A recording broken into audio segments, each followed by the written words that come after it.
Beat designers got this. Beats design your system.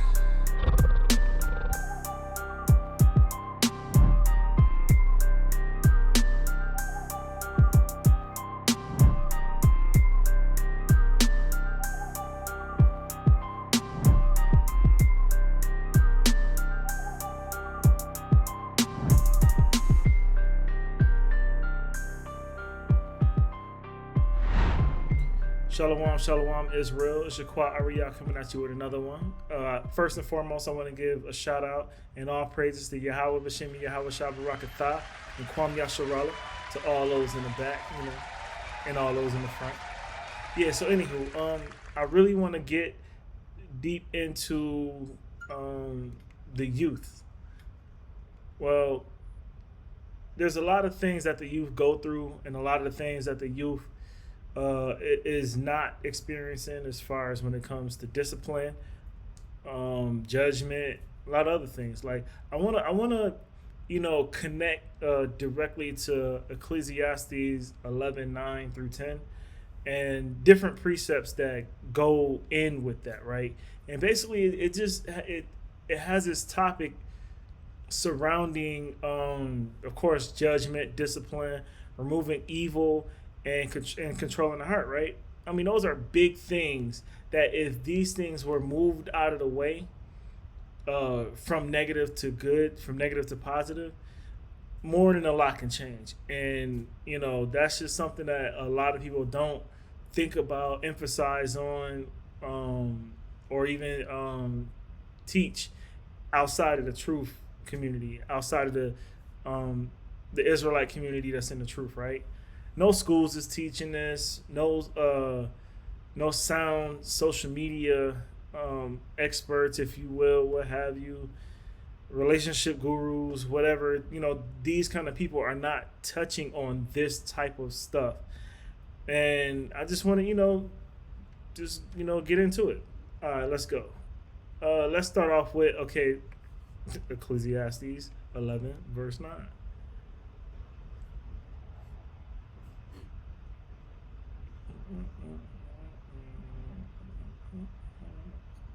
Shalaki, sometimes I hum sometimes when I be in the zone, or if I'm deeply thinking. So Shalaki about that. It's not your TVs, it's me. All right. Ecclesiastes 11, verse 9 through 10. Rejoice, O young man, in thy youth, and let thy heart cheer thee in the days of thy youth, and walk in the ways of thine heart, and in the sight of thine eyes. But know thou that for all these things God will bring thee into judgment. Verse 10. Therefore remove sorrow from thy heart, and put away evil from thy flesh, for childhood and youth are vanity. I mean, let's go to verse 9. Rejoice, off the top, right? Off the top. As a matter of fact, even in verse 8, but if a man live many years and rejoice in them all, be glad that you're still alive, be glad that you're experiencing life as it come, rejoice that, you overcame, you conquered many issues and battles and problems in your life. Rejoice that there's some things you never had to face, things that you never had to witness or experience. Rejoice in those that are around you, that's going through things that you're not, So basically, and rejoice in them all. Yet let him remember the days of darkness, is what I was just mentioning, right? Remember your bad days, as you're going through them, rejoice through it, for they shall be many. All that cometh is vanity. So you're gonna have plenty of them coming. You're gonna have plenty of these days coming as long as you're living. But be glad in it.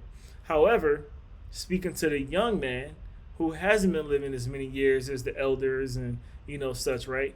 Still say rejoice that you're still alive to see it. That you're even young. Rejoice in thy youth, and let thy heart cheer thee in the days of thy youth.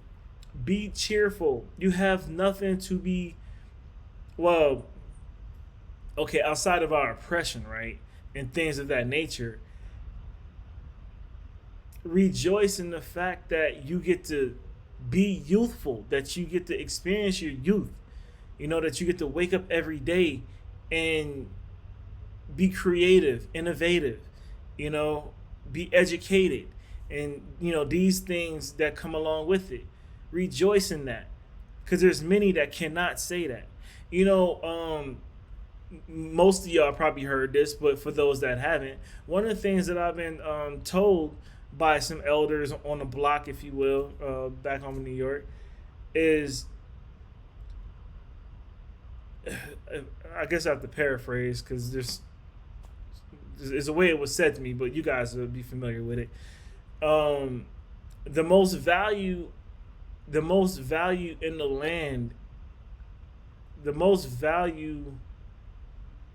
Is it value, or is it the most potential? The most value potential is in cemeteries, is in the graves, because many of those people, most of those people, had so much potential that never got to be utilized.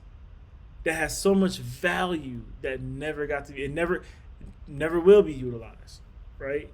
But of us that's living amongst the living, who was walking amongst the living, a lot of us take it for granted that we can use every day to get better, to learn better, to grow better, to financially enhance better, to not sell your souls for small things or just things, period. The older you get, the more you realize, dang, I shouldn't have did that. I ain't gonna do that again. Well, when you're gone, it's a wrap. There's no coming back from that. So in thy heart, cheer thee in the days of thy youth, and walk in the ways of thine heart, and in the sight of thine eyes. All right? So be upright, in your heart, in your eyes, be upbeat, have a positive energy about yourself. That energy, it spreads, it bounces off of people. Somebody can have a really good day, and you just, bam, gave them a bad blow of energy, and it, it's like, yo, what the heck? I didn't wake up to this kind of feeling. I didn't leave out the house with this kind of feeling. Why did you give me such feeling, right? So, Shalakia. But know thou that for all these things the Most High will bring thee into judgment. Okay? So, these things, they're going to come your way. And however you handle them, you will be judged by that. It's just, plain and simple. Therefore, remove sorrow from thy heart. He's telling you, remove sorrow from your heart. Remove these things from your heart, because it will overtake you. It will consume you. And these things you will be judged for as well, right? Exactly. So therefore, remove sorrow from thy heart, and put away evil from thy flesh. So, again, many say we cannot follow the commandments. It's impossible. It is impossible. I give them that. It is freaking impossible to follow every commandment that we are commanded to do. Bruh. You're right. It is impossible. But you know where you're wrong at, though? You're wrong at the fact that it's impossible to do it in the spirit. You can't, there's no way you can follow the commandments in the flesh, because your flesh wants contrary to what your spirit needs. Because it's like, your flesh needs air. Your flesh needs water. Your flesh needs food. Yes, that's true. Your spirits need food. Your spirit needs food. You know what your spirit feed off of? The Most High's words. Life, right? Energy, vibes.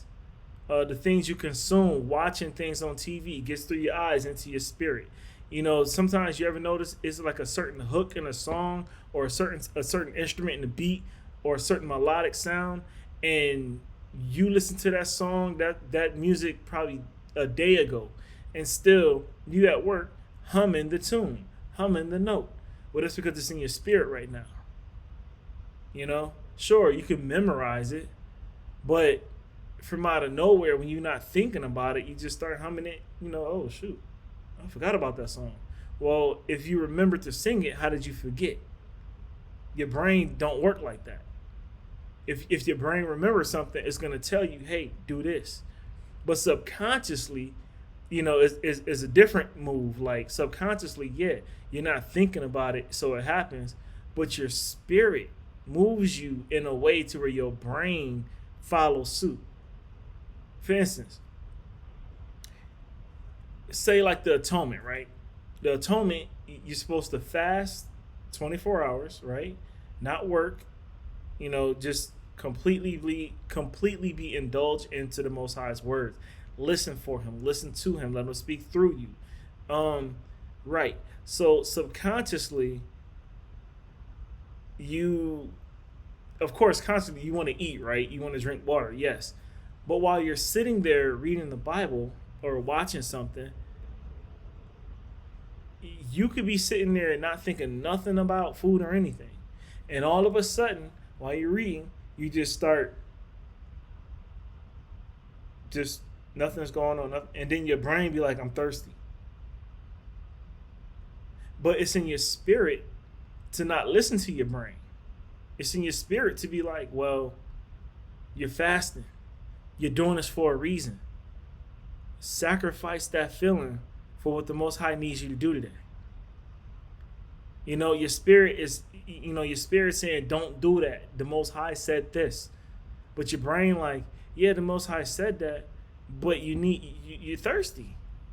You're hungry. Go ahead, eat. It's okay. I'll be fine. You be nourishing me. I'll be great. Anything else, well, they ain't got nothing to do with me. And the spirit is telling the brain, like, you're going to get him messed up by that. Like, the Most High will cut you off from him so he won't be able to think or live. So it is best that you listen to me, the spirit. It's best you listen to me so we could both work together. Well, the flesh has its own agenda, has its own, it's just how it works, basically. So, therefore, remove sorrow from thy heart and put away evil from thy flesh. For childhood and youth are vanity. Your childhood years and your youth years are so important. So important. Now's the time to start teaching your children what they need to know. Forget what social media think. Forget what the government says about, how we should raise our children uprightly through the word. Forget what they say, because they're not teaching their children uprightly. And to be honest, they're kind of not designed to do that anyway, right? So you have to keep in mind that your childhood and your youth, whether if you have children, grandchildren, nieces, nephews, cousins, if you're the godparent, you have friends that got children, you're adopted into the family, whatever the case, because you're a babe, you're just learning, you're crawling before you walk in the spirit. You're retaining information slowly. It doesn't mean you're not going to get it. It doesn't mean that it will never come. It means that you're learning, but you're spoon learning it, spoon feeding learning it. You're trying to grasp on to whatever you can. And sometimes, yes, it can be very overwhelming with all the information that you can be collecting. I've been there. But give it some time and it'll sink in over time. You just got to be diligent in with it. You got to be, consistent. Hey, I even teaching myself that, right? But all right, so let's move forward. Let's go to Ecclesiastes 12, verse 13. So basically, this is about, the Most High judging all actions. So let's go to that. And just to recap on the first, I'm trying to do this a little differently. To recap on the first one, 11 verse 9 through 10, it basically just warns people to enjoy life responsibility, knowing judgment comes from their choices. That's what I was, breaking down in the end. Like, your choices, it governs what your outcome of life is going to be, spiritually or carnally. And your spirit is trying to save the carnal side of you. It's like it's the parent. Like, yo, I told you not to do that, but you did it anyway. Here's your consequences. Here's your consequences. You can you can pray to the Most High to help you out of it. Most High will and He will, but He's showing you something. All right, Ecclesiastes chapter 12, verse 13 through 14. Verse 13. Let us hear the conclusion of the whole matter. All right. Let us hear the ending of it all. Fear God, fear the Most High, and keep His commandments, for this is the duty of man. Very simple. Very simple. It's not complex. It's not interpretive. I'm not putting it in the way that I think it should be fit. It's plain as day. And for those that want to say, oh, that's how you feel, that's how you see it, that's how you interpret it, if this verse was in a history book in college, I guarantee you would not say that. I mean, for those who's conscious enough to realize, hey, I'm smarter than this. I know that you're trying to put it in a certain way for us to look at it a different way. There's some people in school who actually has the knowledge and the wisdom to see that through. To be like, yo, that ain't real what you saying. But this right here, verse 13, if this was in one of those books, you got to write it down and put it on your notes for your test, because it's plain as day. Let us hear the conclusion of the whole matter. Fear the Most High and keep His commandments, for this is the whole duty of man. This is why we're here. This is our purpose. This Israelites, for the Israelites, this is our purpose on earth. If you ever wonder what your purpose is, this is our purpose. We are to spread and to teach the gospel. We are to teach our people the fruits of Yahawah and Yahweh Shah. The reason why is because if we teach this to our children and our relatives and so forth of the Israelite nationality of people, the bloodline of the Israelites, the true Israelites, then it would be so much easier for us to move forward and to gain our kingdom back. Why? Because sin, how can I break this down? Sin is the downfall of Israel. It is. Because it was because of sin is why we're in this situation in the first place by our ancestors. But I digress. Let's keep it moving. Verse 14.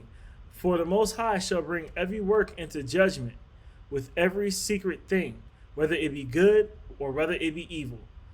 I want to speak to y'all crash outs, bug outs, emotional, I wouldn't say emotional outs, but the emotional driven youth out there. And for the adults, hey, if the shoe fit, wear it, right?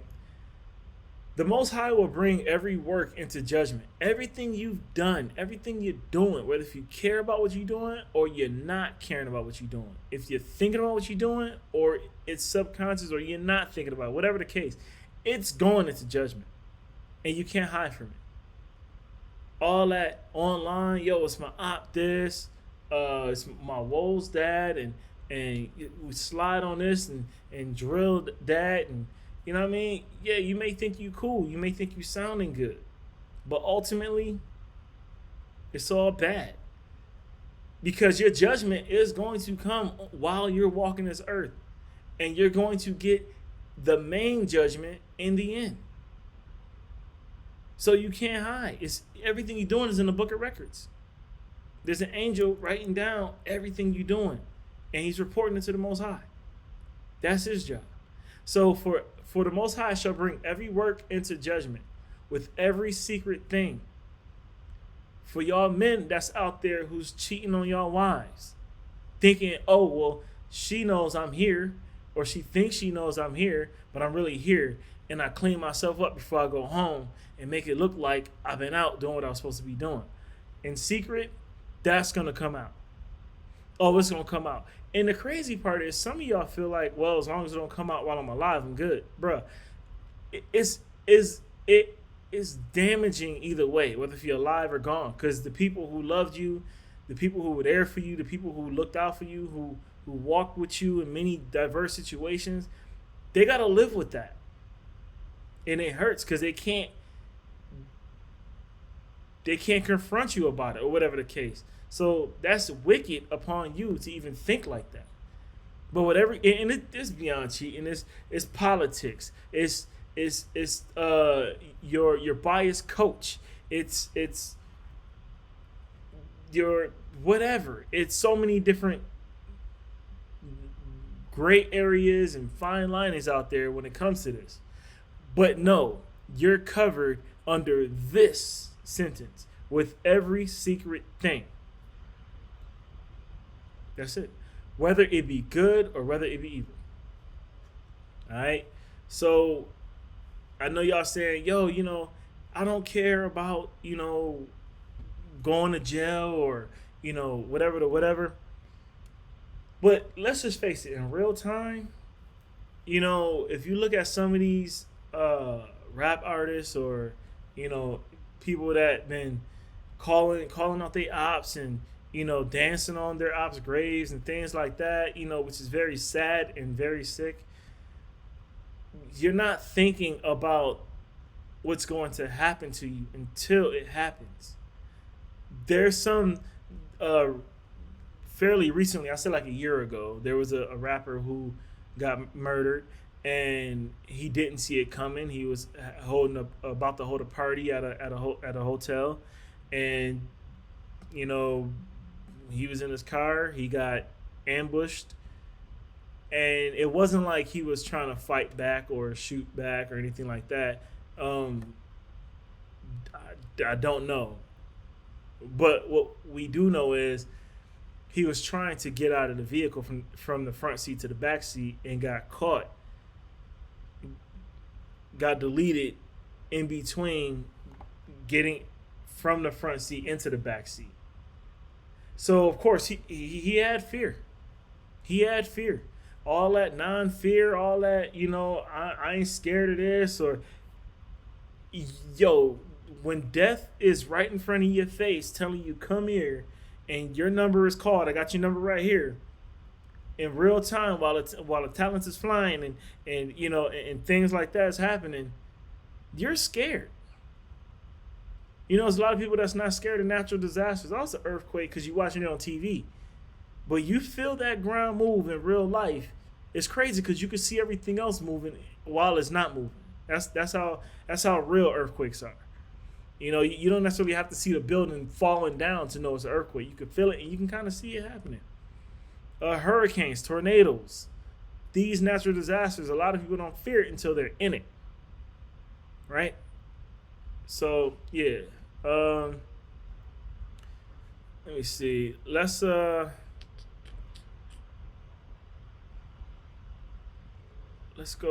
to 12 and 1. Because, y'all got to remember who y'all creator is. For real, for real. Let's go to 12 and 1. Remember, the class, wow. Ecclesiastes 12, verse 1. Remember now thy creator in the days of thy youth. That means remember your creator while you're young. While you're young. It's never too late. You're never too old to remember your creator. It's just saying it's best if you start young. Or whenever you realize, whenever you wake up to know who the Most High is to you, that's your youth. And you grow from there. All right? Remember now thy creator in the days of thy youth, while the evil days come not, nor the years draw nigh, when thou shalt say, I have no pleasure in them. Okay? So, again, remember now thy creator in the days of thy youth, while the evil days come not, nor the years draw nigh. All right? So, when the days don't come and the years draw short, when you say, I have no pleasure in them, right? While the sun or the light, or the moon, or the stars be not darkened, nor the clouds return after the rain. Basically, your days are short. You know, your days are short. Your youth is short, and righteousness is urgent. This goes with 11 verse 10. This goes with 11 verse 10, and it's something that we got to take in consideration. You know, your youth is short. You know, and there's no pleasure in that. You know, the Most High ain't playing with us. You know, get it right. Don't spend all your youth BSing your time away. You know, doing evil, profound, wicked things. You know, you could do right. You can do better. Hell, if anything, which would be kind of wild to many, but this can happen. By you doing the right thing, your op could find a revelation in his life, his or her life, and might want to, you know, bring peace between the two and live the right life together and bring more people along. The Most High moves in many ways. Many ways. So, you know, take that into consideration. Let's go to Jeremiah 17, verse 9. 17.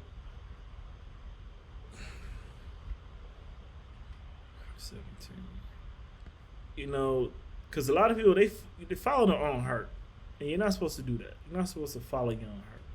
And this is why. Jeremiah 17, verse 9. The heart is deceitful above all things and desperately wicked. Who can know it? Your heart is deceitful.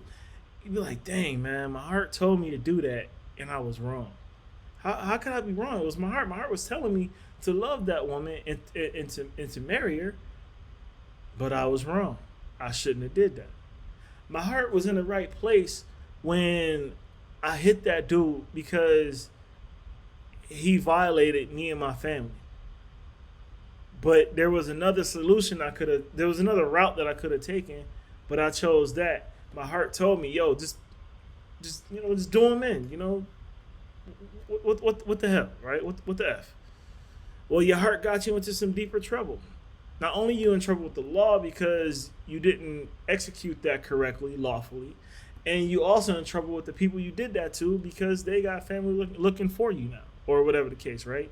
When you probably could have did it a different way, which would have been probably more respectful. Doesn't mean that they'll like you or whatever the case, but it'd be more respectful, and you wouldn't have such of a judgment upon you, right? So the heart is deceitful above all things, and desperately wicked. Who can know it? Nobody. The Most High knows my heart, so I'm good. Yeah, the Most High does know your heart, but He knows your heart is wicked. No, we can't look at another Jake or another Eve or another person from another nationality and see that their heart is pure. Can't see it. We don't know your heart unless you're showing it, right? You know, so, you know, don't follow your own heart.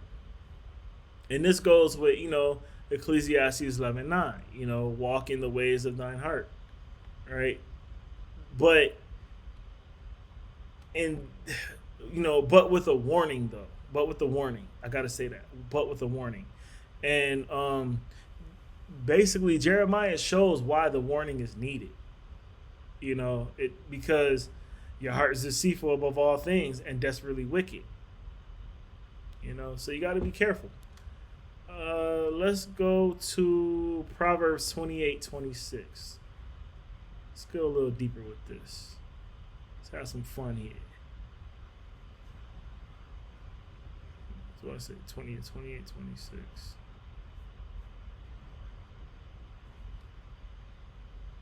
I feel good today. How y'all feeling? How y'all feeling out there? I know I don't really get to talk to y'all much, but you know, Most High got me on a good mission right now. I'm feeling good. I'm just feeling good today, man. It's a beautiful Shabbat. Shalakia. Proverbs 28:26. He that trusteth in his own heart is a fool, but whoso walketh wisely, he shall be delivered. Dang. I mean, man, that's so loaded though.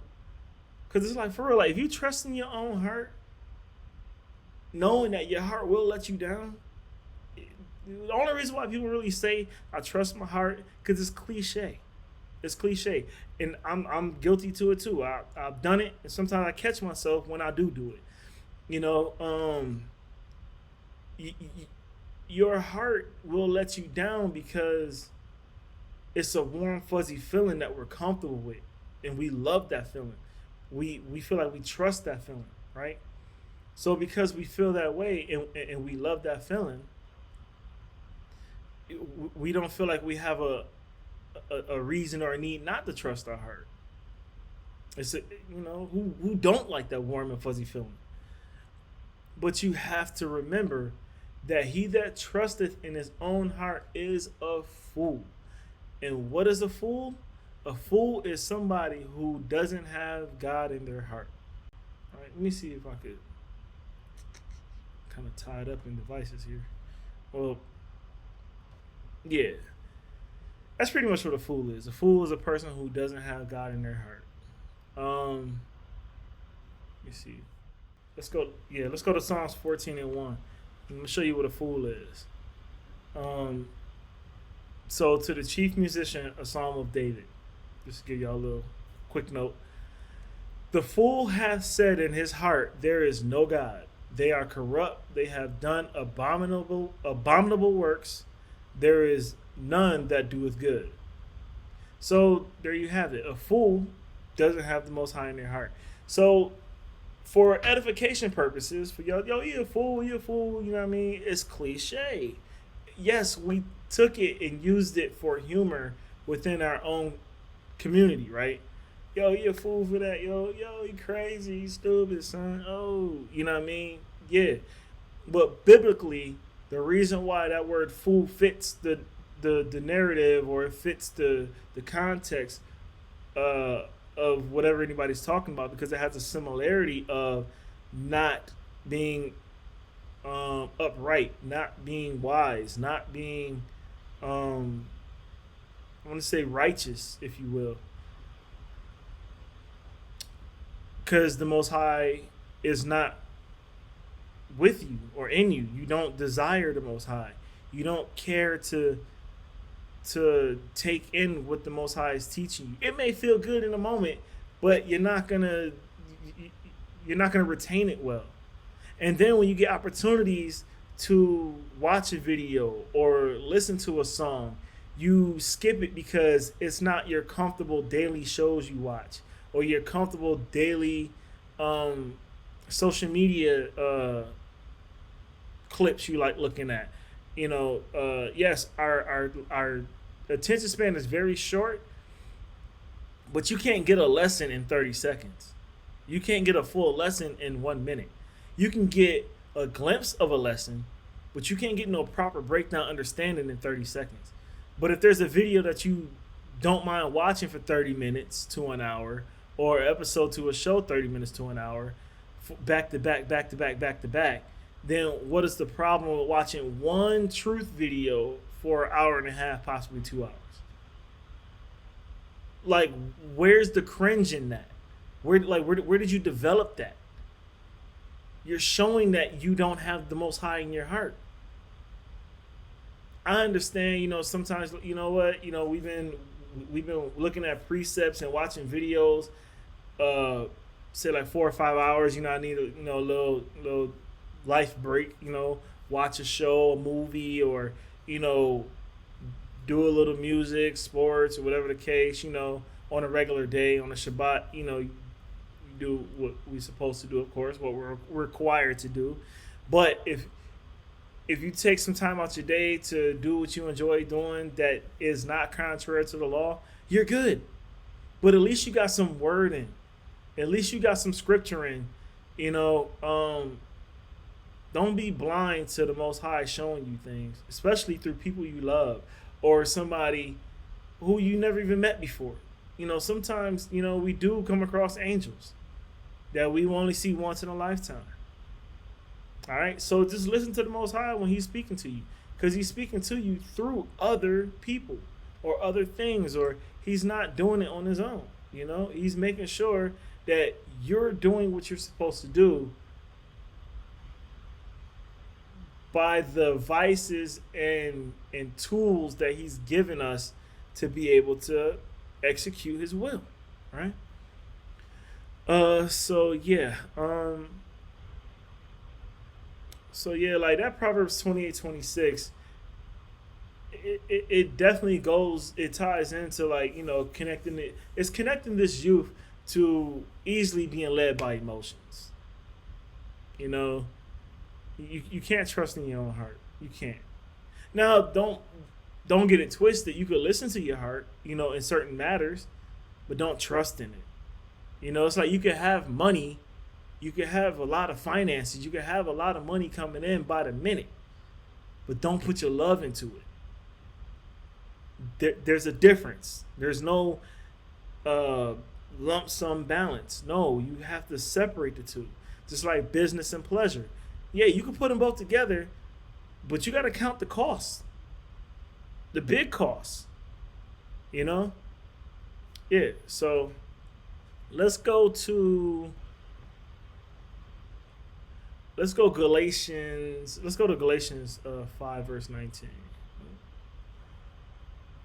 Galatians.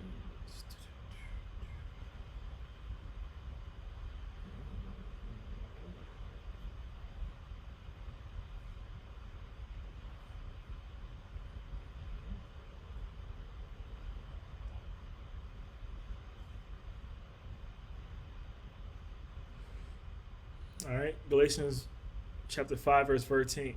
Verse 13. Wow. For brethren,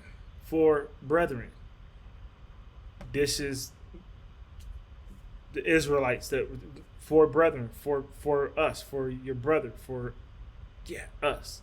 There's certain words that's being used so you can know that it's talking about the Israelites, because there's no other nation of people that's our brethren. Just saying.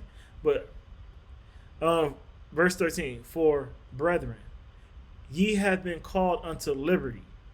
Only use not liberty for an association to the flesh, but by love serve one another. There's a problem with the word serve nowadays in our community in these days and time. To serve is like oppression. Why would I serve you? Well, to be honest, I serve the Most High. I serve the Most High. I'm his servant. I'll do whatever he asks. I'm a servant to my family, right? My family needs what's the word I'm looking for? My family needs this is so, why am I drawing a brain fart? Provision. I have to provide. So if my family says, "Hey, Dad, if my children say I need this," or my ribs say I need that, I have to serve that. I have to bring it to them. I have to make sure that they have it. Because if I lift them up, they will lift me up, and we lift each other up as a community, as a household. That's how it's supposed to be. It's supposed to be like that amongst us in the Israelite community, amongst the blacks, so-called blacks, Native Americans, and Hispanics. Okay, so again, verse 13. For brethren, ye have called unto liberty. Only use not liberty for an association to the flesh. You got to use it to the spirit. It shouldn't be only to like freedom on this land. Like, oh man, I'm free from the oppression. I'm not a slave anymore, in the flesh, or I'm not tied down to this or that, I'm free, but it's not just to the flesh for yourself. It's definitely for the Most High, but it's for another person as well. Don't be selfish about it. You ever heard that term, give me liberty or give me death? Liberty is a big deal. It's a big thing. And when you see your brethren not having liberty, but you could aid and assist to him having it, Shalaki. If you could add to him or her in liberty gaining, so be it. That's another way you could show your love and serving your brethren. Because now it's not, the most twisted way to look at this is nowadays love is being shown through hate, through evil. Oh, our people love to listen to messed up music. Our people love to listen to music that defiles the Most High, that defiles our people.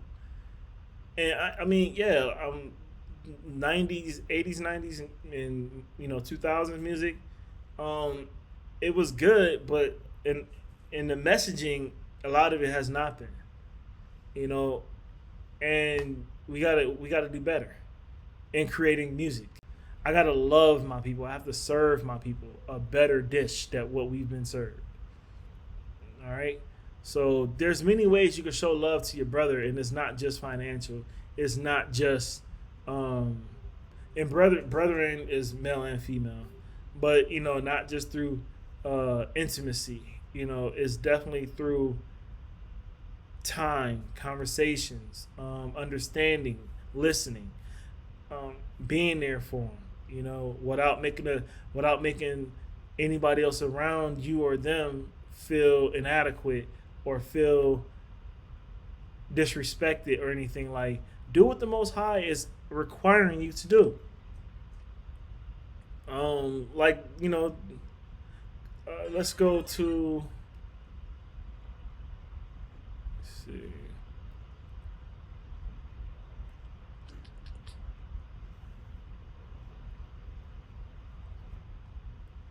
Let's go to First Peter 2. I have to shorten this up. Something to do in a minute.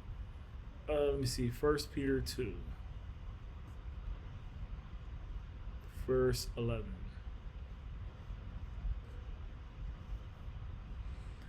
All right. First Peter 2, verse 11. Dearly beloved, I beseech you.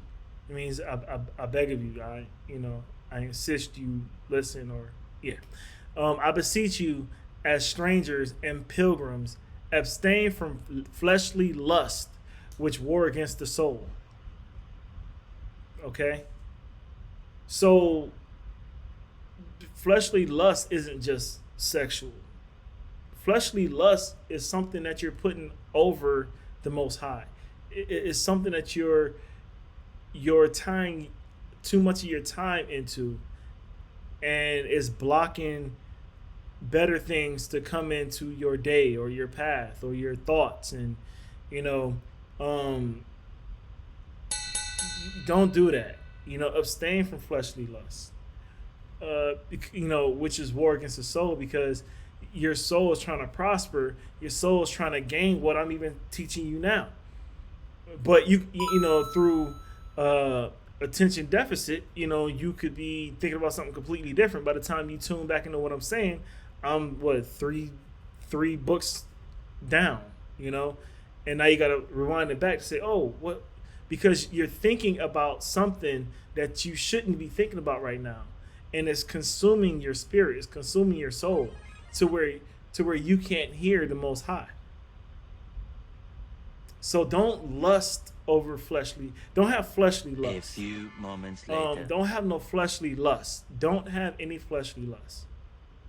You don't want war against your soul, because you might not be strong enough to win it. The Most High, may have other plans for you, just to playing around like that. Let me see. Let's go to. Let's go. Let me see. Did I do that already?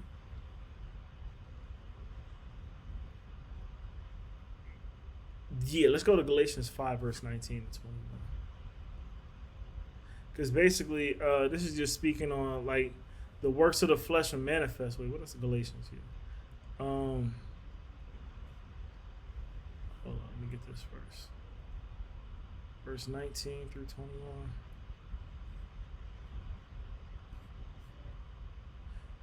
Yeah, so basically, the works of the flesh, are manifest, yes. And they do such things that shall not inherit, the kingdom of God. Like, for instance, like, okay, verse 19. Now the works of the flesh are manifest, which are these: adultery, fornication, uncleanness, lasciviousness, right? Let's look up the word lasciviousness. Let's do that.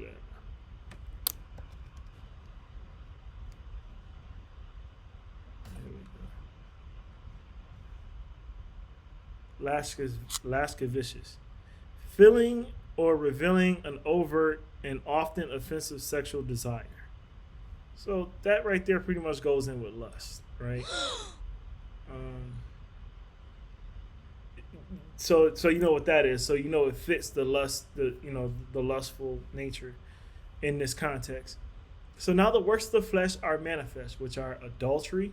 Adultery is being with another man, another man's wife, or another wife's husband, what have you. Fornication is having sex with that person, because adultery is sex, but it's also emotional as well. Like, yeah, but fornication is sex. Uncleanness, that's a whole broad range of stuff, right? I mean, it can come from lying, because people could have a lust for that. Lying, deceit, right? Devil, being right. Being a fool, not having the Most High in your heart, that's very unclean, and not following the commandments, things like that, and lasciviousness, right? Lasciviousness. Oh my God! Shucks. I'm gonna get this right. Hold up. I ain't gonna cheat myself. How you say that? Lascivious. Wow. Well.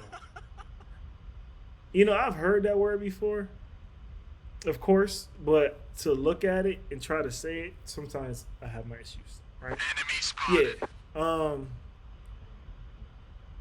Verse 20.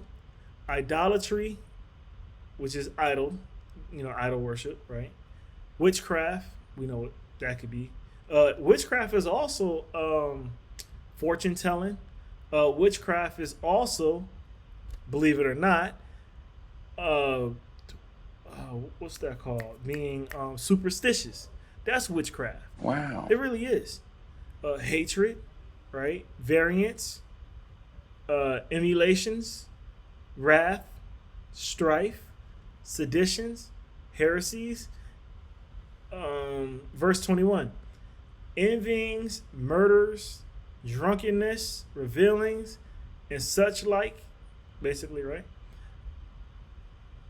Of the which I tell you before, as I have also told you in time past, that they which do such things shall not inherit the kingdom of God.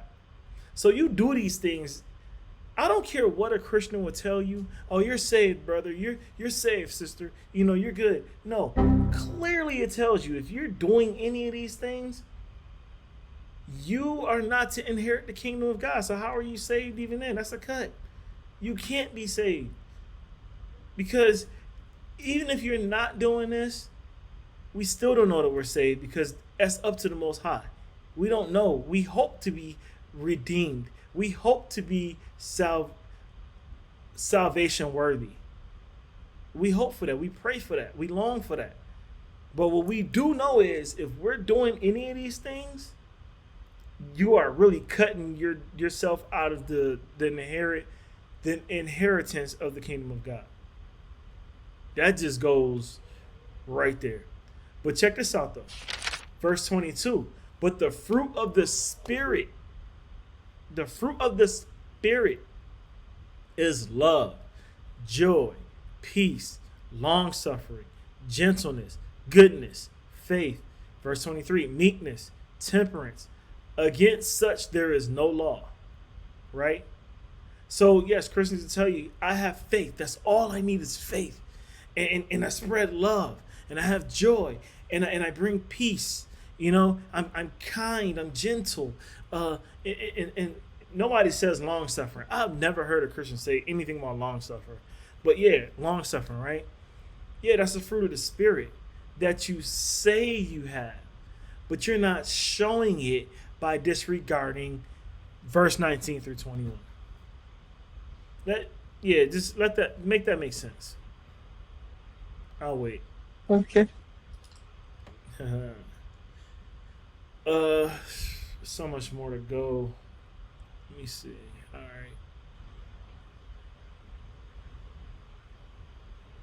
All right, we gonna use this right here to teach the discipline in the youth. Hey, We wise up. gonna use Romans. We gonna definitely use Romans. Gotta get a Roman in there, right? Got not a Roman, but a book. We gotta get Roman in there. We gotta get Romans in there. Let me see what we. Romans 13 verse 14.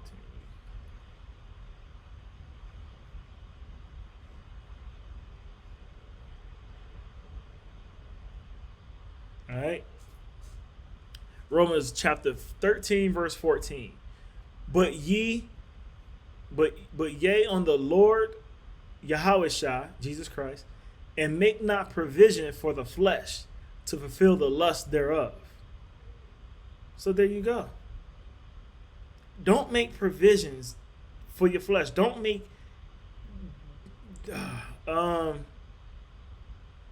don't make arrangements. Don't make reservations for the flesh. Make reservations. Make provision for Christ. All right? Because if you put provision into your flesh, you will easily fulfill the lust thereof that was brought out in Galatians 15, 19 through Galatians 5, 19 through 21. All right? So put on ye the Lord. Put ye on the Lord, Jesus Christ, Yahawah. Put him on. Wear him. Rock him. It's a good fit. You know what I'm saying? Yeah, they dig you. They see you. Yeah, put it on and make not provision for the flesh. There's no need to. You got Christ with you. You got Christ on you. You don't need that. Come on. Yeah. Let's go to all right. Let's go a little deeper. I'm gonna try to make this a little quick because this is good. Let's go to Proverbs 13 verse 15 because we want to talk about the sorrow and depression from wicked choices. All right, now that we know that you made some wicked choices, now we got to see what comes from it, right? So when you say, "What's happening to me? Why am I going through this?" I don't understand, because this is what the Spirit is producing out of your pores. All right. Verse 15. Good understanding giveth favor, but the way of transgressors is hard. Like, you ever notice how things is happening real bad, but you've been doing some wicked stuff, but you ain't thinking about you doing the wicked, you just got away with it. But now all of a sudden things is going real left. And it's really like passive to anybody around you. They don't really know what's going on with you. They know something's not right, but they don't know what you did to inherit that judgment, right? Well, just know, smoking weed, you know what I mean? Drinking liquor excessively to where you're a drunkard. Because there's nothing wrong with strong drink. Just over excessively drinking is really bad. Treating people wrong, doing things the wrong way to get your way, selling your soul, just for evil. Good understanding giveth favor. So if you understand what you've been doing wrong, you'll have favor to do right. The Most High give you favor to wake up the next day and to get it right, right? But the way of transgressors is hard. All right. So you gotta, just you gotta remove sorrow from your heart. All right, let's go to Ecclesiasticus 30 and 21. That's in our Apocrypha. Actually,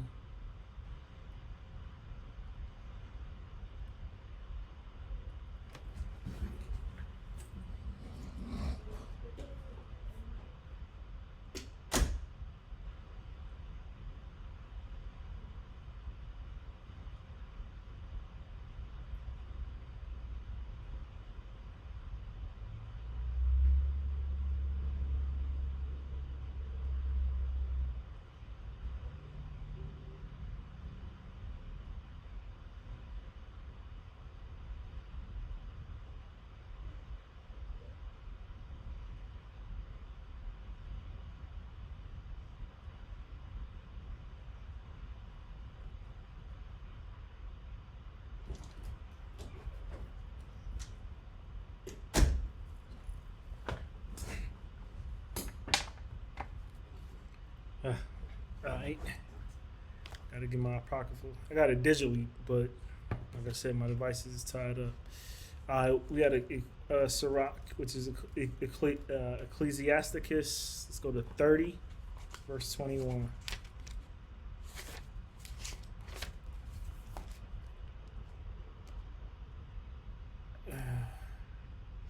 All right.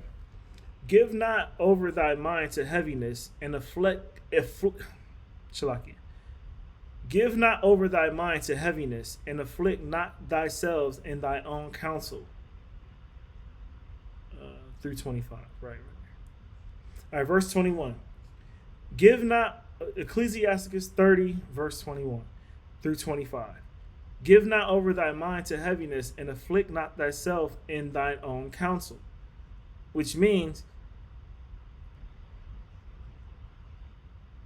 don't let yourself get weary and don't beat yourself up so bad to where you afflict yourself in your own counsel, in your own wisdom seeking and things like that. You know, don't let your mind get heavy on you. You know, life moves on. You know, do better, right? Verse 22. The gladness of the heart is the life of man, and the joyfulness of a man prolongeth his days. Love thine own soul and comfort thy heart. Remove sorrow far from thee, for sorrow hath killed many, and there is no profit therein. Verse 24. Envy and wrath shorten the life, and carefulness bringeth age before thine time. A cheerful and good heart will have a care of his meat and diet. All right. So, you know, verse 22, the gladness of the heart is the life of man, and joyfulness of a man prolongeth his days. You know, it's like saying laughter is medicine. You know, joy, you know, laughing helps you breathe better. It opens your nostrils a lot. Your sinus cavities and things like it regulates your blood flow. It can help you see better. Laughing, it does a lot for your body. It brightens you up. In the spirit, it does the same thing. It prolongs your days. You know, that's why, you know, you see some comedians still look young because they find joy in a lot of things. You know, even if sorrow and sadness and bitterness in their life do hit, sometimes they find a way to flip it so that they're not mentally jaded or, you know, disgruntled and things like that, you know. And a lot of times, you know, people laugh a lot, you know, find, you know, greatness in a lot of things. Verse 22, the gladness of the heart is the life of man. And, Shalakia, 23. Love thine own soul and comfort thy heart. All right. Love yourself. Love yourself. There's nothing wrong with that. Love yourself. Don't be selfish. Be selfless, but love yourself while you're doing it. All right.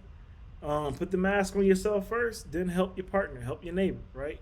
Like that. Love yourself, because if you don't, that bitterness and evilness gonna try to rub right off. So clean yourself up, then go out there and do what's right, right?